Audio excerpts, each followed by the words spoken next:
So guys, after natin plansyahin yung ating sheer curtain, ito namang blackout curtain. Yan. Para magandang tingnan.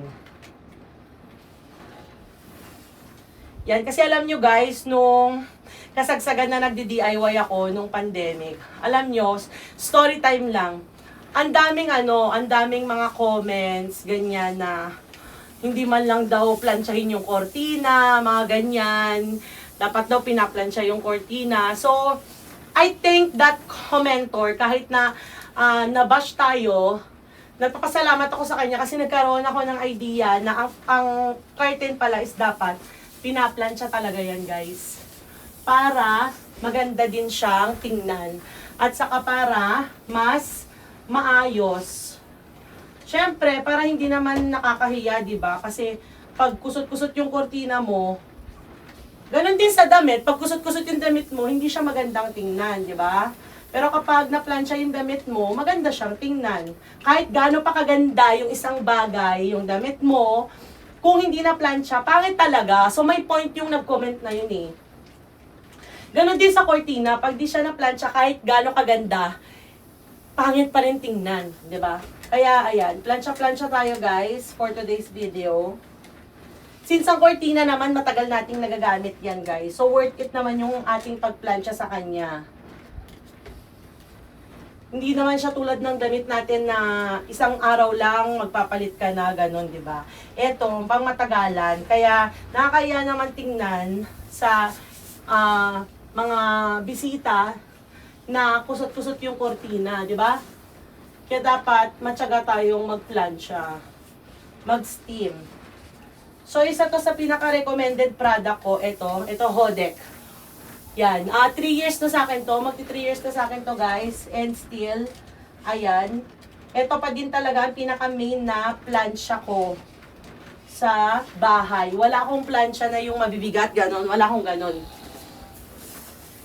Kasi hindi ako ma-plansyang tao. Kaya, mas gusto ko to kasi kahit nakasampay lang yung damit mo, mapaplansya mo na siya. Effortless, o diba? Ganyan-ganyan ka lang siya. O, diba? Yan. Tagal na rin natin di nag-DIY, guys. So, ayun, na-miss ko talaga tong ganitong mga projects. And I'm thinking about it kung itutuloy-tuloy natin siya.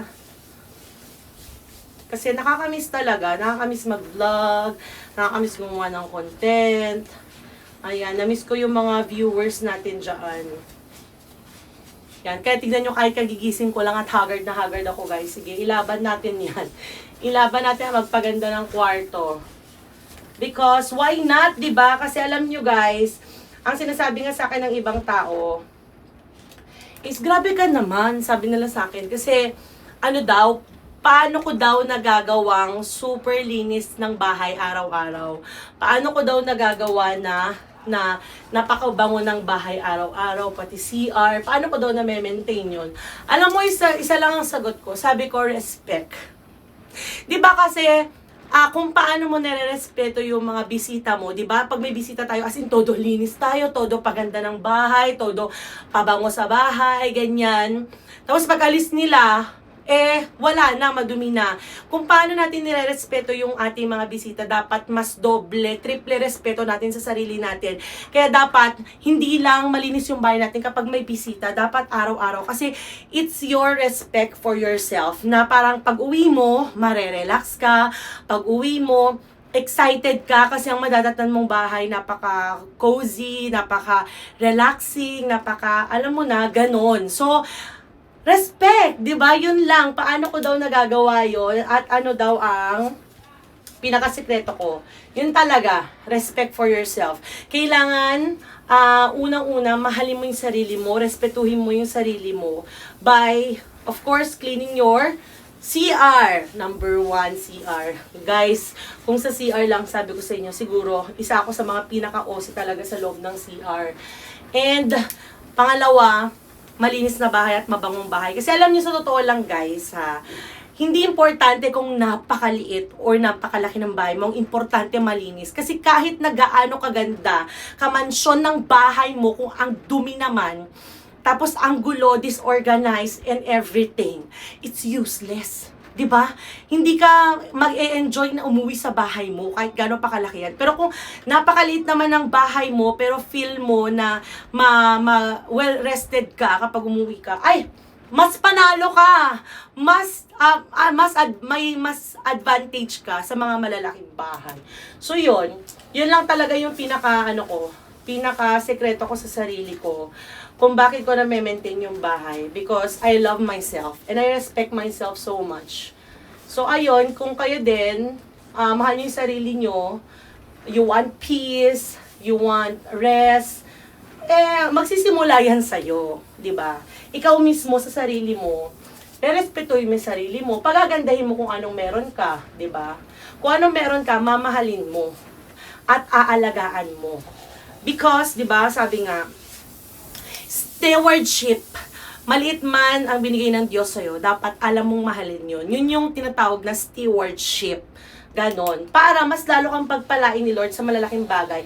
Paano kapag binigyan kanya ng maliit na bagay tapos di mo kayang alagaan? Paano kanya bibigyan ng malaking bagay? Do you deserve it? Ay, ng away.